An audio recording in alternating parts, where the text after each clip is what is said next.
Okay, it's working on it.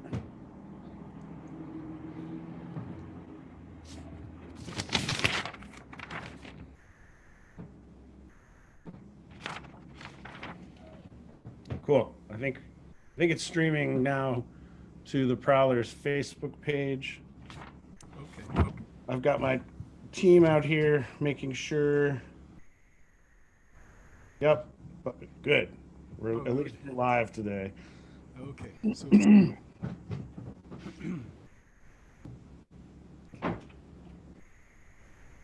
So again, just sorry. Am No, go I? for it. Am I good? Okay. So again, sort of an eclectic selection of songs. Is that okay? Absolutely. Stuff that Marty Robbins thing came out of the top of my head or top of my turban actually yesterday. Uh, it struck me that when I was about, a lot of the kids that are going to be on now, when I was about their age, somebody actually gifted me a cassette of called Gunfighter Ballads by Yeah. Marty Robbins, and it just, I listened to that thing, I wore it, wore it down and wore it down, and finally it just wouldn't play anymore. But those songs stayed with me, so I just thought I'd sing one of them, Which maybe. one? Which one? So it could be either something, either Big Iron, Yeah. or there's Billy the Kid. There's Utah Carol. I don't know. We do Big Iron in the Hen House Do Prowlers. you? Oh, Yeah, sweet. Chris just kills it. He really emulates Marty Robbins so perfectly. Perhaps Uh, I shouldn't do that one then, because it'll fall horribly short. I would love to hear another one, but I don't care. A Big Iron is a classic, and I had a resurgence here a few years ago Okay. because it was used in a video game, and all the kids Oh, did are it? yeah, Wow. uh, yeah. So It's such a small world, though, Ben. I mean, the other day I was listening to Dave, and I mentioned Dave Ruck yesterday. He's doing, a series tonight on the origins of the music of the Grateful Dead. So he goes back into the history of where their songs came from, and he played Big Iron because of course El Paso is a big one with the Dead. They do El sure. Paso, and I think Bob Weir was a big fan of Marty Robbins.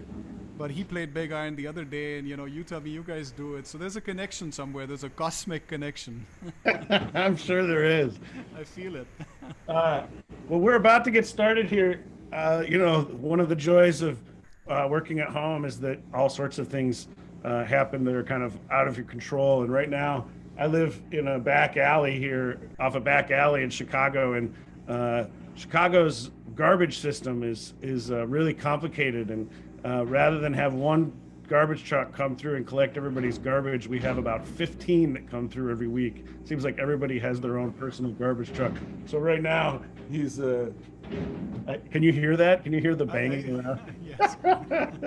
So it's it infuriates me. Anyways, Yeah. let's get started here, Okay. folks. My name is Ben Wright. I play with the banjo with the Hen House Prowlers, and we started a nonprofit organization called the Bluegrass Ambassadors several years ago because we're lucky enough to travel all over the world, touring and also doing musical diplomacy work with the U.S. State Department. And that work was so inspiring to us and created so many wonderful connections that we knew we wanted to bring some of it home with us and use it to create educational programs to work with kids. And that's what we're doing right now with the Bluegrass Ambassadors Academy. Everybody's stuck at home, and we need some things to do. It's a great opportunity to learn, and that's what we're going to do today. Every week we have two episodes with special artists that we know and have met from all over the world. And this week is with the guy sitting here right in front of you, our good friend Vidget. I'm going to give him a proper introduction in a second. Let me just run through a couple of things before we get started. If you want to support what we're doing, we are a nonprofit organization, and we are paying the artists and paying for the production of this. You can donate at paypal.me/bluegrass ambassadors, or you can find a donate link at bluegrassambassadors.org. This is the fourth week of the Bluegrass Ambassadors Academy. We're trying to have as wide of a mix of people as we possibly can. Some bluegrass artists, some jazz artists, some rock and roll artists, and some artists from all over the world like today. And I'm really excited to have this guy with us. We're working on some new things, including today. There's a link that will be dropped in everywhere this is going out that has a word search that you can use after the episode that has a lot of the terms and things that we'll be talking about. And the guys will be dropping that into all the feeds, and you'll have access to it. It's free. It's a PDF. You can download it and print it out. Next week, we've got an incredible songwriter and performer, Celia Woodsmith from Della May, incredible all-female bluegrass band that is just amazing. The week after that, we have Jake Blount, who is the rising banjo and fiddle player who's bringing the African American influences back into this music because we all know if we do a little bit of research that it has a pretty strong foundation in it.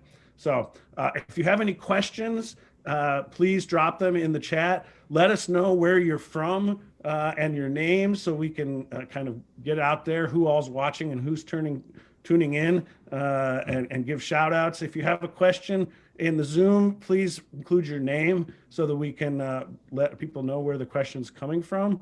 I already see we have Addie from Chicago. It's cool. People are starting to roll in. Folks, let me introduce you to this incredible human being sitting in front of us here. We met this guy in the Middle East on one of our tours, and it turns out he's just a well of music and culture and all sorts of cool things. He's the perfect guest for the Academy. Please make welcome Mr. Vijit Malik. Thank you so much. Thank you, Ben. It's a pleasure to be back. I had so much fun yesterday. I hope the audience did too. Yeah. But it's always great to chat with you, and it's just so easy. The conversation just flows. That's right. So this is a lot of fun for me, and hopefully, I hope it'll be fun for the audience as well. Great. Yeah, I know it will be. I want the kids tuning in to feel comfortable asking any questions they want to, and we'll try to get to as many of them as possible. Vijay, before we talk about all the cool things that we're going to be talking about, can you play us a song? Sure.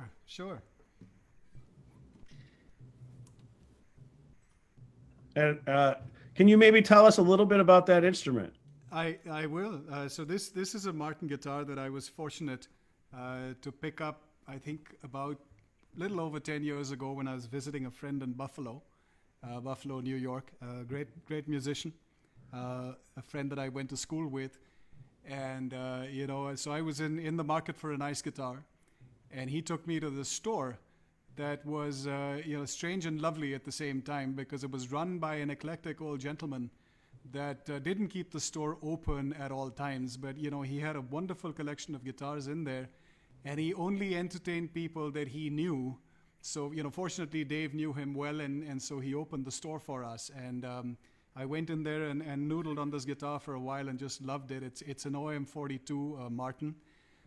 It did set me back some money, but I've just enjoyed playing it all the while. And I must tell you, it was very interesting when I picked up the guitar. Given that it was a fair expense, I asked the old gentleman. I said, "Sir, can you throw in something in addition, just a little sweetener?" And he said, "Well, son, I can probably give you a set of strings."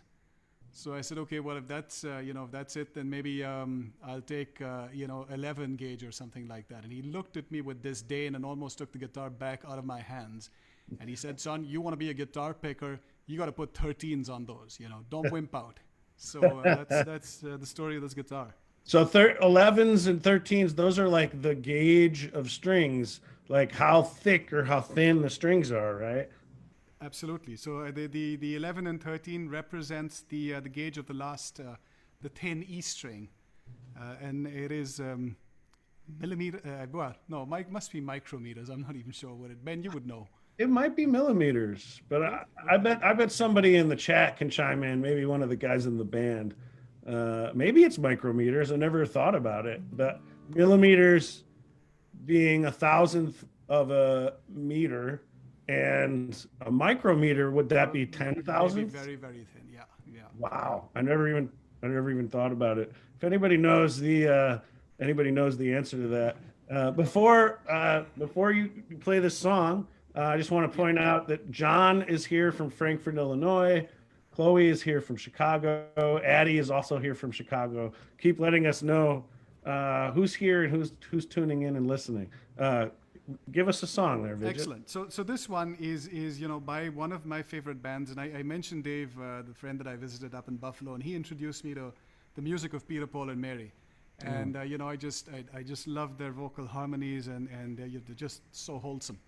So this one I'm going to try is also was also on a CD called Not for Kids Only by Garcia and Grisman, and Great. Garcia again is one of my musical heroes. So this one's Freight Train, and it's hopefully close to the Peter, Paul, and Mary version of it.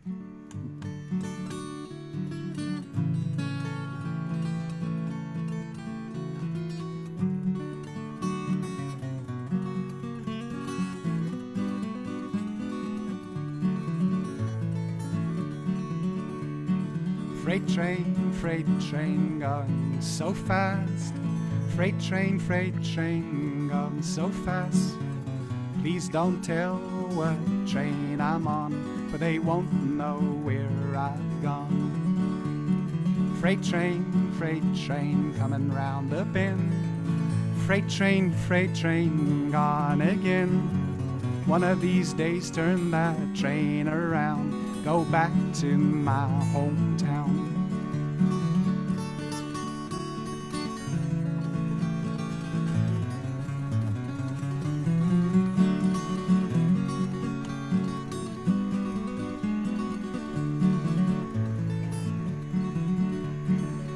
When I die, please bury me deep down at the end of Bleecker Street, so I can hear a whole number 9 when she goes rolling by.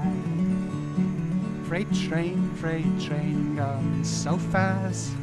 Freight train going so fast. Please don't tell what train I'm on, for they won't know where I've gone.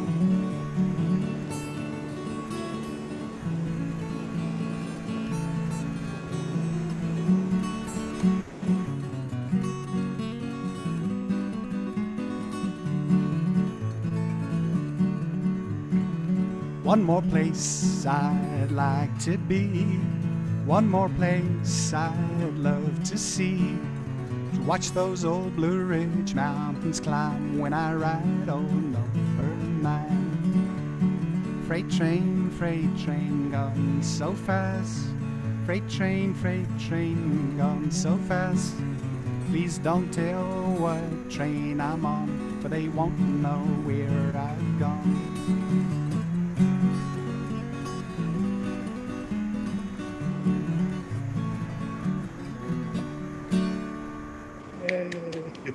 Very nice, Vidya. Vidya, I noticed that you just took them off, but you're using finger picks to play the guitar. So one of the hardest things that I've had to do, Ben, was to try and adapt to using finger picks. And when I first put them on, and you would know this. I mean, you're a banjo picker, so you use them all the time. But when I first started to use them to try and play guitar with them, they just felt so clunky, and for a long time I just could not bring myself to use them. But what some of the other guys that I listen to a lot, I love the music of people like Jorma Kaukonen, formerly of Jefferson Airplane, with Hot Tuna, and people like Doc Watson. So I just kept at it. I'm not very good at using them still. They still feel a bit clunky, but I'm kind of forcing myself to use them, and hopefully it sounds a little better. Can you show the audience what they look like? Sure. So that's the thumb pick. I hope everyone can see that. Maybe bring it a little closer. Yeah. Turn it around. There you go. Great. There you go. So that's and this thumb pick is in particular something called a Harco or a Herco or a Harco pick that I just find works for me. There are many other types of thumb picks, a little thinner, and those just feel a little more awkward. And the finger picks are, it's a metal metal finger pick, and then perhaps you could fill in. These are probably used by banjo pickers, Yes, or the same absolutely. picks, I guess. Uh-huh. But those are the ones that I use. I try and use finger picks on these two fingers, and the thumb pick as well. That's great. It really sounds good. That guitar Thank sounds you. beautiful. Yeah. Thank you very Uh, much. I want to drop a couple of comments here. Uh, Jake, our mandolin player, pointed out that guitar strings are measured in decimal fractions of an English inch. Oh, Uh, I'm not quite sure. I have to read some more into that. Um, I'm sure Jake's an expert on that, so he yeah, I'm would know. sure I'll he take his word for it. yeah. Charlotte Brond uh, pointed out, and this is really cool, that song Freight Train was written by a 12-year-old Elizabeth Cotton. She was Absolutely. 12 years old when she wrote that song, and it is part of the folk music pantheon, part of it is such a huge song. You said Peter, Paul, and Mary sang it, and Yeah. the thought of a 12-year-old writing a song like that, I think, is a really great reminder of there's no barrier to creating music, especially if age. Anybody can do it, No doubt, and you're absolutely right. It was written by Elizabeth Cotton. I mean, Libby Cotton, as she was known. And right? I've seen some videos online of her playing, and she had a unique style of playing the guitar. If I'm not mistaken, instead of holding the guitar like that, she kind of held it, placed her fingers over the fretboard. So Yeah, it she was a played it unique style, upside and down. she sounded great. Yeah, that's really cool. And I would I have imagine another. that, sorry, No, Ben, when please. she was playing, I would imagine that, the guitars were a little more difficult to play, that the strings were probably about that high off the fretboard. So, just all the more incredible that Yeah, she was able to play the way she did, you know. and nowadays there are guitars that are made for smaller hands, and the technology's come a long way, and there's a lot more available so that young people can learn to play the guitar at 8 to 12 years old, and it's not the physicality isn't a barrier anymore. Sure, Um, uh, sure. so I actually have another shout out here, and I think you might appreciate this one. Hmm. Radhika from Bangalore, India, is My here. niece. Yeah, she said Vijit's niece from She's a lovely Bangalore. girl. Hi, Radhika. That's cool. So that's a good place to kind of start talking about where you're from. Uh, Yep. I'm from India, and I grew up in a place called Calcutta, where my dad was posted all his working career. And it was a place, a great place, full of culture, lots of music, particularly Indian classical or Hindustani classical music. So it's a great place to grow up in, surrounded by music. I studied Hindustani classical music as when I was in high school. Um, and yeah, eventually I ended up somehow in New Concord, Ohio. And New Concord, Ohio is in the middle of the state of Ohio, about 65 miles east, I believe, of Columbus, and about 75 odd miles south of Cleveland. But and again, it was a small town. Somehow both my brother and I ended up going to a college there called Muskingum. Muskingum, of course, is the name for an old Indian reservation, I believe, a Red Indian reservation, not an Indian reservation. mhm. But I ended up meeting some fantastic people there. Two friends of mine in particular that are great musicians, Chris French and Dave Ruck. And so I went armed with my Indian classical instrument, but ended up also picking up the guitar and getting exposed to some fantastic music, fantastic musicians. We played in coffee houses around in college, and I've been doing the same thing ever since. Yeah, yes, you have. Can we can we talk just a little bit more about Calcutta? I've got a couple of pictures here of Calcutta that I want to share. I thought this one was really beautiful. You're seeing this on your screen, right? That is Calcutta. Yes, Yeah. yes. Just a few people, as you can see. Uh, but Calcutta is chaotic and wonderful all at the same time. Yeah. It used to be, when the British were ruling India. Initially, it was the primary trading port when the East India Company started trading, out of India, and it became the capital of British India for a while. Before the capital moved to Delhi, it remained the industrial capital for a long time. But then eventually, the labor unions, which are very strong, resulted in the industrial capital moving to Bombay or Mumbai, as it is now known. Even Mhm. Calcutta is now known as Kolkata, Right. but I can't get myself to calling it Kolkata. I've always known it as Calcutta, Really? and I was yeah, so I was going to ask about that because Calcutta, Calcutta, I believe, is the old name, and Kolkata, Kolkata, is the more recent name. that's right. So many cities in India, at some point the government of India decided that to do away with the sort of anglicized names and give them more Indian names.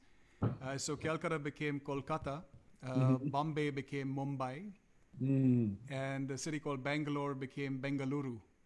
Huh. But a lot of people, still refer to them by their old names. And Bombay is Bombay, Calcutta is Calcutta.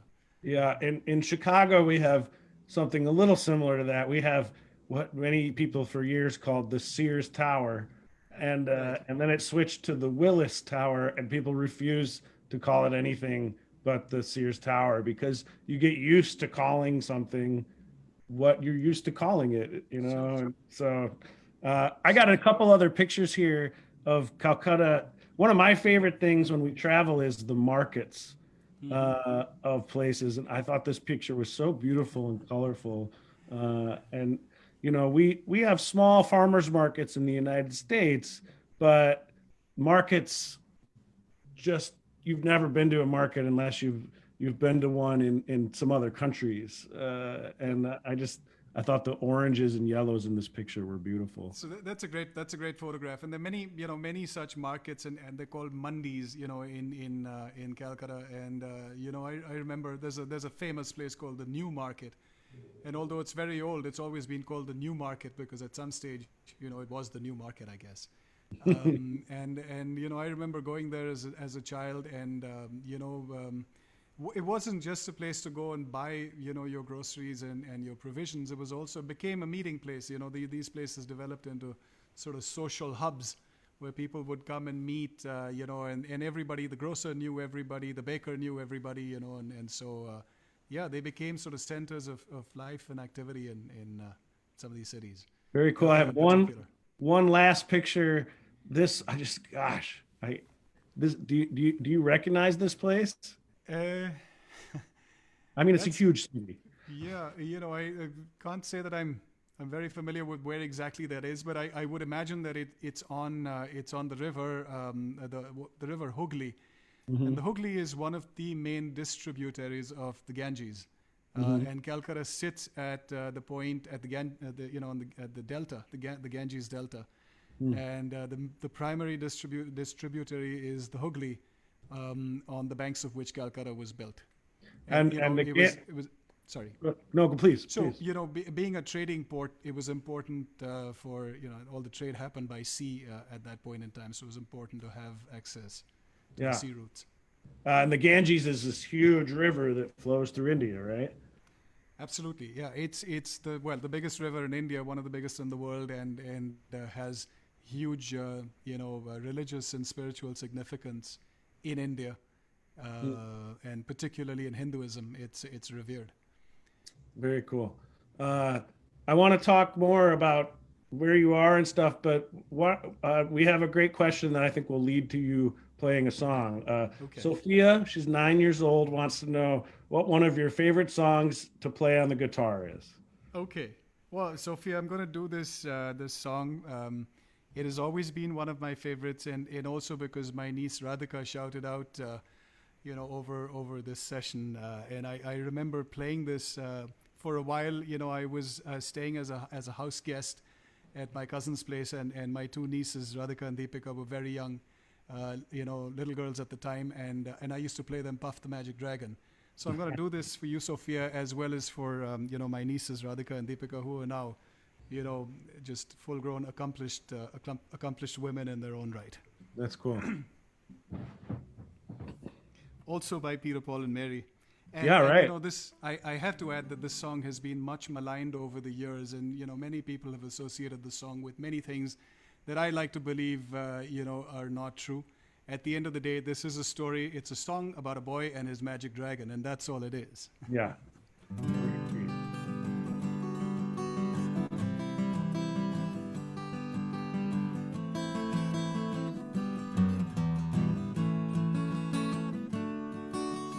Puff the magic dragon lived by the sea and frolicked in the autumn mist in a land called Honolulu. Little Jackie Paper, he loved that rascal Puff. He brought him strings and sealing wax and other fancy stuff. Oh, Puff the magic dragon lived by the sea and frolicked in the autumn mist in a land called Honolulu. Puff the magic dragon lived by the sea and frolicked in the autumn mist in a land called Honolulu. Together they would travel on a boat with billowed sails. Jackie kept a lookout perched on Puff's gigantic tail. Noble kings and princes would bow whene'er they came. Pirate ships would lower their flags when Puff roared out his name. Oh, Puff the magic dragon lived by the sea and frolicked in the autumn mist in a land called Honolulu. Puff the magic dragon lived by the sea and frolicked in the autumn mist in a land called Honolulu. A dragon lives forever, but not so little boys. Painted wings and giant's rings make way for other toys. One grey night it happened, Jackie Paper came no more. And Puff, that mighty dragon, he seized his fearless roar. His head was bent in sorrow, green scales fell like rain. Puff no longer came to play along the cherry lanes. Without his lifelong friend, Puff could not be brave. So Puff, that mighty dragon, sadly slipped into his cave. Oh, Puff the magic dragon lived by the sea and frolicked in the autumn mist in a land called Honolulu. Puff the magic dragon lived by the sea and frolicked in the autumn mist in a land called Honolulu.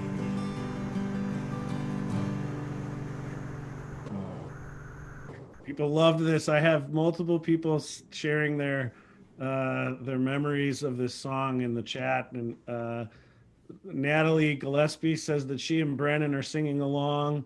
Both John and Lori have really great memories of this. And Radhika says, "Beautiful, thank you." And I think you have another family member here, Priyanjali. Priyanjali, that's my sister. Yes, Your from London. sister says, "Can you imagine learning how to drive in that city? Go Calcutta," she says. That's great. Well, she didn't learn to drive very well. Well, maybe that's Calcutta's fault, huh? Perhaps. Yeah. Perhaps. So you don't live in Calcutta now. No. So my family, my immediate family, and I've got, two children and a beautiful wife, and we moved to Dubai in the United Arab Emirates about 21 years ago. My daughter Meher is actually currently in Washington D.C. Okay. She graduated last year from Columbia in New York, and was working in Manhattan until until the current situation required that she move out. So she and her flatmate, her roommate, who's been a roommate through college, have moved out to Washington D.C. Hmm. But my son Mansher, who you will hopefully see a little later, playing a song with me tonight, he was born here in Dubai. So we've been here for 21 years. My wife Divya and the three of us. And this is that was a picture of Dubai. I want to kind of show where it is on a map, just so people can get a sense of where it is. So to the left there is Africa. I hope it would be the left. At least on my Yep. screen, it's to the left. Yes. And to the right is India and Pakistan and China, and kind of right in the middle of the Middle East, where that red dot is Dubai. I've got a closer map we can look at too, just to see where it is. It's in the Persian Gulf. Uh, there's Bahrain and Qatar and Saudi Arabia over to the left, and Kuwait up north, and Dubai is right there. And it's quite the city, isn't it? It is, and not to be confused. Dubai is not to be confused with Saudi Arabia and Bahrain and all those places. Dubai is part of the United Arab Emirates, Hmm. which is an independent country in itself, and it's the United Arab Emirates is a federation of 7 emirates. These were smaller kingdoms that came together in the federation back in 1971. It's a wonderful country, very, very hospitable people. Lots of expatriates come here to live and work. Fantastic quality of life, very, very cosmopolitan. And you can live exactly as you want to. Practice your faith freely. There's I'm a Sikh, as you can see. I wear the turban, Hmm. and the Sheikh of Dubai has actually allowed other faiths to construct their temples, and our temple called the Gurdwara. We have one here as well. There are Christian churches here as well. Hmm. So very, very cosmopolitan, beautiful place. Very cool. That building right in the middle, I believe, is the tallest building in the world. It is the tallest building in the world. It's called the Burj Khalifa. Was built, I believe, if memory serves me right, about 10 years, 10 to 15 years ago. Was completed 10 to 12 years ago. And is again, it's a beautiful, beautiful structure. You don't get the magnitude of it when you see it in a photograph like this, but when you stand up close to it, it's just it's awe-inspiring. Very cool. That's awesome. So somebody asked how tall it is. Do you know? It's 860 or thereabouts. Don't hold me to that, but I think roughly 860, 870 meters tall. Uh-huh. Wow, that's huge. I remember standing next to it, and you had to like use binoculars to see up to the top of it. Right, 2,717 feet tall, says Jake Howard. That's amazing. right. Um, so you brought up your religion, and it's called Sikhism, right? It is. It is called Sikhism. We are a relatively small community, about 20 million, just over 20 million. So that makes us roughly around 2% of India's population. However, there's a there's a widespread diaspora among Sikhs, all over the world. Quite an enterprising people, I might say. You have lots of them in the States as well. Mhm. The religion itself is a monotheistic religion, where we're a young religion that was founded by our founder Guru Nanak in the late 1400s, and thereafter after him there were 10. We like to call them prophets. They were not. We don't consider them God. God in our religion is not somebody you can put a shape or form to. We call him the Vaheguru, the supreme force. As opposed to Hinduism, we don't have, idols or photographs or pictures of God. But we did have our teachers, and 10 of them that taught us, that founded and taught us the religion. It's a simple religion. It's not very prescriptive. There are symbols of the religion, and the reason that there are symbols like the turban is that at the time that it was founded and came about and grew in India, they were, the big religions, Islam and Hinduism in India, and I guess our gurus wanted us to have a distinct identity. So we do keep the long hair. We also, I must add, the sword is one of our symbols. However, by and large, we are a very, very pacifist, agrarian people. The sword was there because at the time there was the Mughal emperors were following, an edict of religious persecution. So the Sikhs were being persecuted. In fact, our 10th guru was executed by the Mughal emperors. But before that, he kind of formed us into what is known as the Khalsa, gave us our identity. The long hair is primarily, Guru Gobind Singh, our last guru, wanted us to be known as people of God, and long hair is associated in India and many parts of the world, with being God-fearing people. And so the turban, but he did also emphasize neatness. So the comb, along with the hair, is also a symbol. A small comb that we're supposed to carry at all times. And the turban, I guess, is also to keep, your appearance neat. But also the turban is there to signify that, all Sikhs are equal. The turban also in many parts of India is associated with power and status. And hence, Guru Gobind Singh, made sure that, he would have all Sikhs wear a turban so that nobody was different. Everyone was equal in his eyes and in each other's eyes. Mm. That's really fascinating. Brennan asks if the turban it gets hot in hot weather. I guess it does. But like everything else, you get used to it. And certainly in cold weather, I studied at, like I said, in Ohio, where, with the wind chill, it would go down to -30, -40. And I was certainly very happy for my turban, or for having my turban at the time, kept my ears from freezing off. But, it did certainly, I do remember, walking to class when it got down to those temperatures, and my beard froze. I could pluck off icicles from my beard. So, Donnie asks if the turban is something you take off like a hat and like you hang it on a hook, or do you wrap it every morning? That's a great question. So no, you don't wear it like a hat. It's actually 6 yards of, so 5.5 meters of cloth that you prepare, and then you tie it. You wrap it around your head every time you wear it. Wow. So you do that every morning?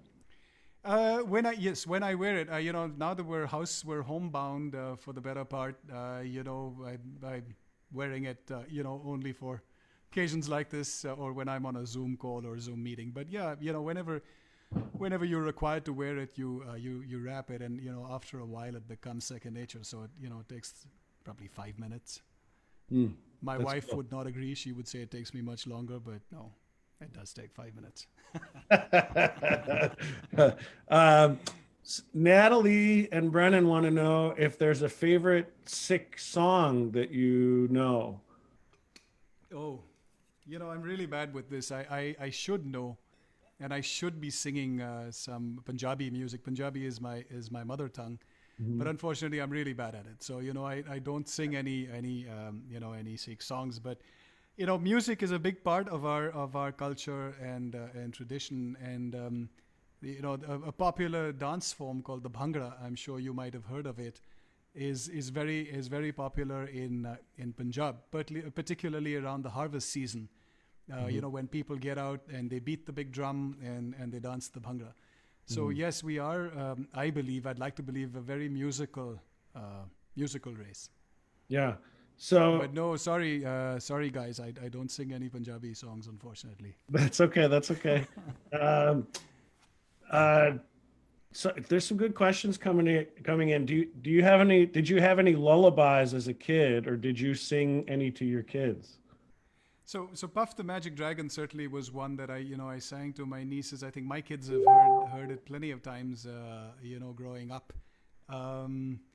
But in terms of lullabies, well, just going back to something that we were talking about, Ben, I it, I remember when I was about 9 or 10, perhaps.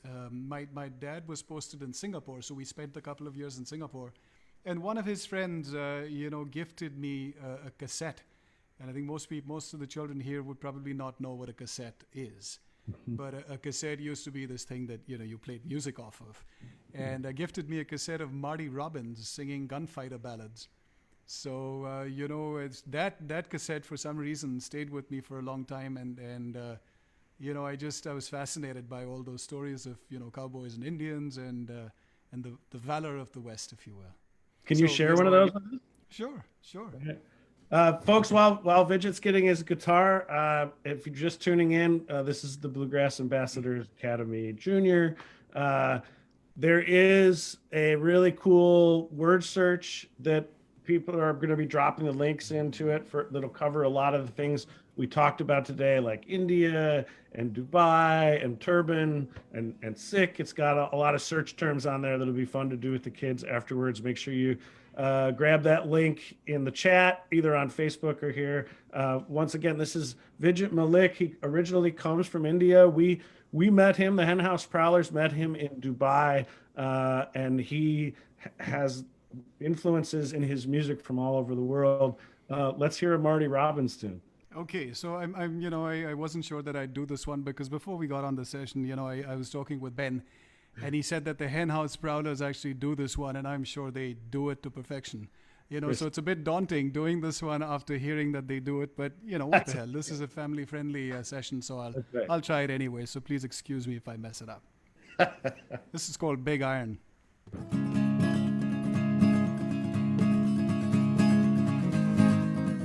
To the town of Agua Fria rode a stranger one fine day. Hardly spoke to folks around him, didn't have too much to say. No one dared to ask his business, no one dared to make a slip. A stranger there among them had a big iron on his hip, big iron on his hip. It was early in the morning when he rode into the town. He came riding from the south side, slowly looking all around. He's an outlaw, loose and running, came the whisper from each lip. And he's here to do some business with the big iron on his hip, big iron on his hip. In this town there lived an outlaw by the name of Texas Red. Many men had tried to take him, and that many men were dead. He was vicious and a killer, though the youth of 24, and the notches on his pistol numbered 1 and 19 more, 1 and 19 more. Now the stranger started talking, made it plain to folks around. Was an Arizona ranger who wouldn't be too long in town. He came here to take an outlaw, back alive or maybe dead. He said it didn't matter, he was after Texas Red, after Texas Red. Wasn't long before the story was relayed to Texas Red. But the outlaw didn't worry, men that tried before were dead. 20 men had tried to take him, 20 men had made a slip.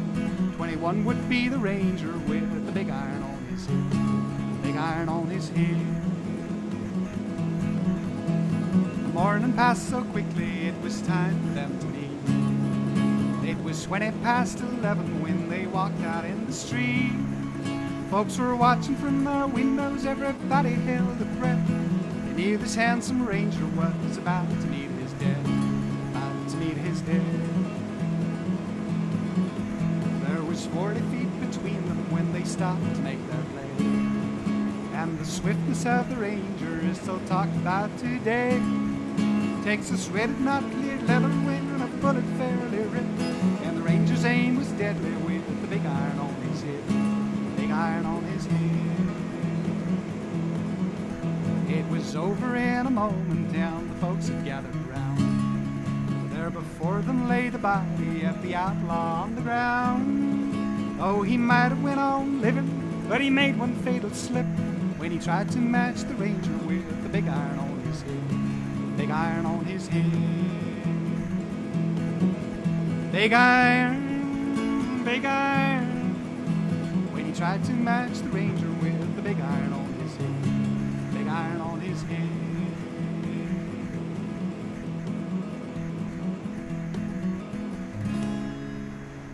That's such a great song. Hey, we have a question for you here. Molly would like to know what the instrument in the corner is behind you, and would you play that for us? Oh, it's a bouzouki. And you know, I was in Vancouver about I think 7 or 8 years ago, and I went into this very cool store. You know, that was it's called a World Music Store or something like that, and they had some fantastic instruments. You know, hanging on the wall. And I saw this, and although I didn't need another musical instrument, you know, I just had to have it. So I picked it up, and it was a nightmare trying to, you know, to actually ship it back because you know, I was taking the hopper flight between Vancouver and Seattle, and on the hopper they wouldn't let me take this instrument, you know, into the cabin with me. And although the lady at the store had wrapped it up very nicely in bubble wrap, I was, you know, so afraid that they would break it in the hold. But it survived the trip, and you know, I'd love to play it, but I haven't tuned it, Ben. It would take me Okay. you know, an age to tune it. That's all right. So sorry about that. No, that's okay. You do have another instrument though. I do. I Yeah, do. let's talk about that because Sure. while you play guitar and you know, sing a lot of music that originated in America, you've also got some Indian roots in you, and you play an Indian instrument. I do. So when I was in school, I learned to play an instrument called the sarod, and the sarod is a very popular instrument in Hindustani classical music.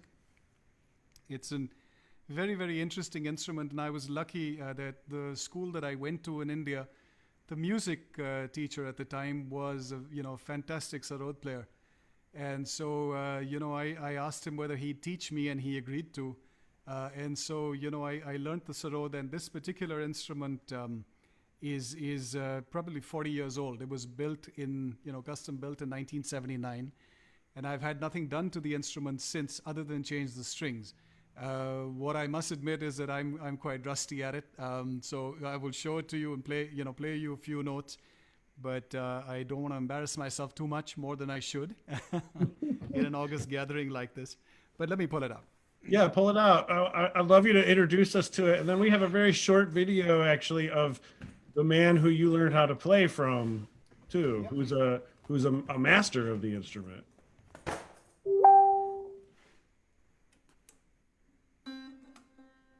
So I hope everyone can see that. That's the instrument, and it's called a sarod. And the interesting thing, one of the reasons that I don't play it as much as I should and would like to, is that it's an instrument that you actually play on your fingernails. As you can see, the main board is fretless. It's a metallic board, and you play on your fingernails. And you know, there's a lot of sliding technique that is used in playing the instrument. But maybe I'll play you a few notes here.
So I hope that gave you a flavor of the instrument.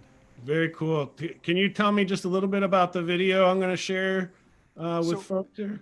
Right. So like I said, I was fortunate to learn from a gentleman called Pandit Ashok Roy, and he eventually moved to Australia and set up a school of music in Australia and taught taught Hindustani classical music there.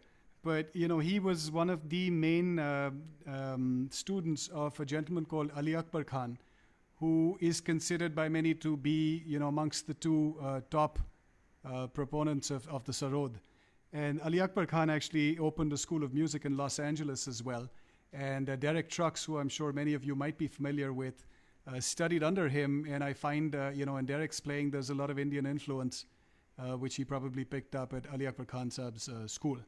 But, this is Ashok Roy, who was his student, and I was fortunate to learn from him. I'm just going to play a minute of this video. It's a pretty cool introduction to him. Here we go. I'm going to make it full screen here.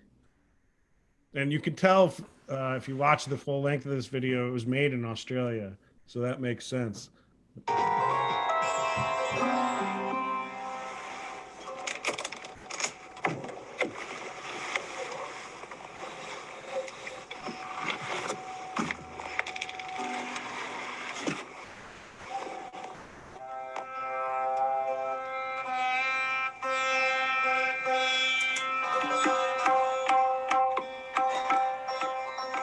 Music plays a very important role in our life, culturally, socially, and spiritually. We take music just not for entertainment, it is something more than that. So it's a vital part of our daily life.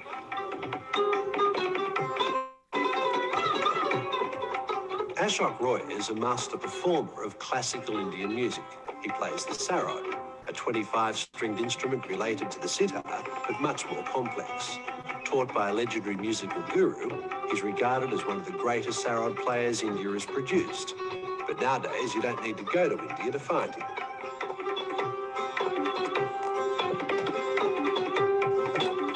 Many people would like Pretty cool little short demo of him playing, and correct me if I'm wrong, but is a lot of that music the Hindustani classical music, as you called it, It is it improvisational?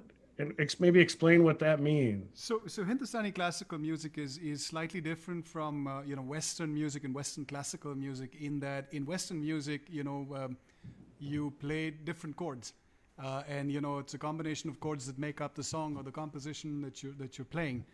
In Indian music, you play within the scale itself. So the scale, you have what are called rags, and rags are each rag is defined by the ascending and the descending scale, and the minor and major notes, and the way that you combine those notes in the scale. And it is it goes back. It's believed that rags are associated with the time of the day, and there are religious rags, there are devotional rags, there are those that induce rain, induce fire, and so on and so forth. Wow. But within the scale, you can certainly improvise. But it's very interesting because when you play pieces in a rag or compositions in a rag, you could play many different beat patterns. So there are 6 beat patterns, there are 7 beat patterns, there are 12 beat patterns, 14 beat patterns, 16 beat patterns. And so when you play, when you improvise, you've got to have that beat pattern going in your head. And in a 16 beat pattern, for example, each beat is different. So when you come back to the major or the main melody of the composition, you've got to come back on the exact beat. It's just not that you can come back on any one of those 16 beats. So wow. I hope that that's somewhat of an explanation. Yeah, somebody, John asked, this is kind of a deep question, but that's okay. Was that a traditional type of melody that was being played on the sarod? I'm assuming he's talking about the video, because it sounded a bit like American blues, he felt. The one that you saw on the video was certainly, whatever Ashok Roy would have been playing at the time would have been a composition in one of the rags. So it would have been a traditional Indian composition, but it's fascinating that you see that it has some flavor of blues in it. Yeah, I mean, I can speak firsthand about traveling all over the world and hearing music that is on the surface appears and sounds very different from what we're used to. But then you listen to it a little longer and you find the connections. They're there. They just are. Music is music, and it may have different roots, but there's also a lot of commonality. It's funny, actually. John was speaking about your playing on the Okay. instrument. He was wondering if so. That does that make a little bit more sense? Sure. So the little piece that I played there was a rag called Bhairavi. It was a composition in a rag called Bhairavi, which was again one of my favorite rags. But if you search YouTube, there's actually a very nice video of Ali Akbar Khan playing with Ravi Shankar. He was a contemporary of Ravi Shankar.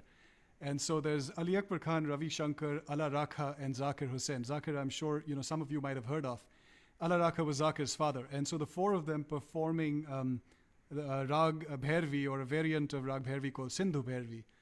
So do look that up on YouTube. That's a famous piece, and it's a beautiful composition that they play together. That's cool. Thanks for pointing that out. I'll put that. I'll link to that in the Patreon when folks look at that alongside the videos here. Folks, we're getting close to the end. I want any last minute questions to be brought up here in the comments or in the question and answer section. And Vijay, I believe you're going to introduce us to another member of your family. Maybe you could play one last song, and if there are any more questions, we can answer that and we can wrap things up. Sure. So this is my favorite part of this show, where it makes me extremely proud to introduce this young man to you. He's a much better guitar player than I am. He's studying. He's self-taught by and large, but he's figuring out the music of people like Nick Drake. Of whom there's very little footage on YouTube. But Mansher has been figuring it out himself, and he plays all these open, tunings and things like that. For the life of me, he asked me, if I could help him, and I certainly can't. But very accomplished young guitar player, and he's going to join me, and to my immense delight, he's going to play a song by the Grateful Dead, or accompany me on a Grateful Dead song. And this was the one that actually turned me onto the Dead all those years ago. It's a song called Deal. So yes, this is my son Mansher, and unfortunately he won't have. He reminded me he won't have headphones, so unfortunately he won't be able to hear the questions. Hello. Okay. And Vijay, how old is your son? He just turned 18, and hoping to go to school, over in the States. And we'll see, given the current situation, when schools open. But he's got all of his admissions, and so, we hope he'll get there. Cool.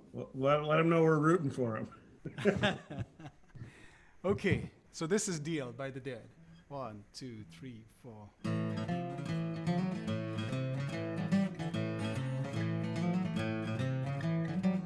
'Cause it costs a lot to win, even more to lose.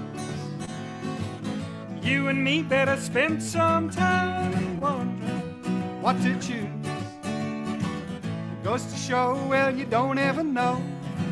Watch each card you play and play it slow. Wait until that deal come round. Don't you let my deal go down, no, no.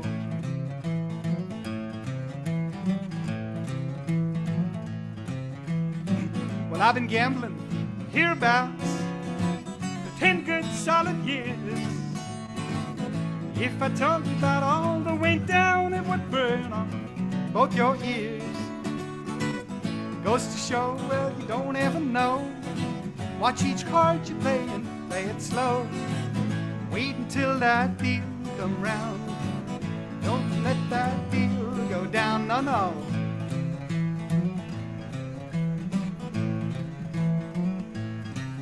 Take a little one.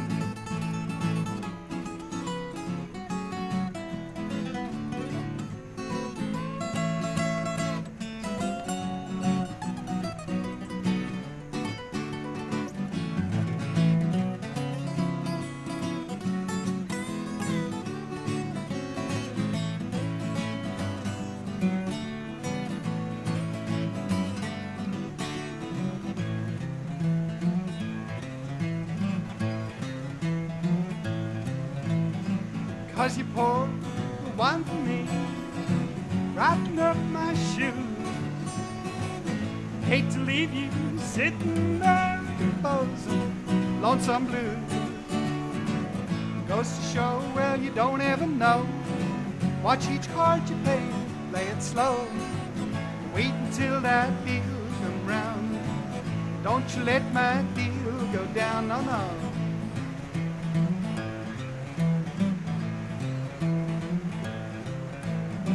'Cause it costs a lot to win, even more to lose.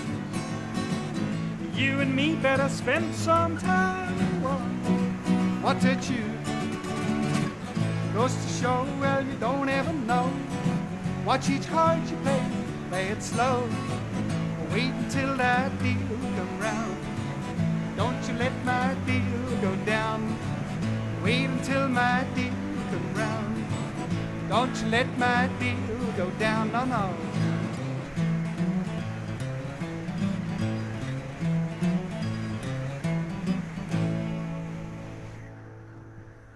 Nice. That was my cool. son. That was really, really good, you guys. Thank you so much. When did he Ben start? says that was really, really good. Really, really was. When did he start playing? So he's been playing for, I guess, 3 years, 2.5, 3 years? What? 3.5 years, yeah. Oh, Yeah, so, you know, Ben, it was just, as you can imagine, there were plenty of instruments lying around at home. And for a long time, you know, he wouldn't pick it up, you know, and I sort of started him off with songs like Tom Dooley, you know, 2-chord songs. But it just didn't happen, and I felt that, you know, well, maybe it had passed him by. But then suddenly one day, you know, he just picked it up, and then he never looked back. And for some, you know, something that warms my heart, you know, he started with all of the music that I love, you know, the Beatles, the Grateful Dead, you know, the Eagles, America, you know, all this great stuff. And then, of course, now he's branched out into, you know, some of the other stuff as well. But, you know, he's got a fantastic ear, I find, for music, and very good feel. So, you know, hopefully he'll take it up seriously. yeah. I mean, he sounds fantastic. I'm dropping the link for this word search back in. Apparently, it was restricted at first, so if people who are saying it's restricted could check again. I think I just unlocked it. We're running out of time here, folks. I got a couple more comments and questions. Somebody asked a good question. I actually think this is kind of a good place to start wrapping things up on. Natalie said a couple of things. She said to look her up if he comes to Northwestern because she employs a lot of international students. Well, you know, yeah, Natalie, I think he did apply to Northwestern. But you know, he's probably going to go to USC. That's the one that he has his eyes set on. But thank you for that. You know, Yeah. I'm sure he would have loved to have looked you up had he come to Northwestern. That's cool. She also asked, what do you miss the most while being stuck at home? Oh. You know, I guess what I miss the most is actually going out and gigging. You know, I have a band, fantastic bunch of guys that I play with. The band is called Roots. And, you know, as the name sort of suggests, we play a lot of stuff from, you know, back in the 60s, 70s, what we like to think of as the roots of, you know, contemporary rock music. So we go back into, you know, all of that stuff. And you know, so we miss playing out. We miss being able to gig. You know, by profession, I've been a banker for many, many years. And now I work as a financial consultant. But that has also taken a backseat. But I don't miss that as much as I miss being able to go out and play. Yeah. And meet other musicians, you know. Yeah. So you're striking a chord with some people here I'm seeing in the comments. That's cool.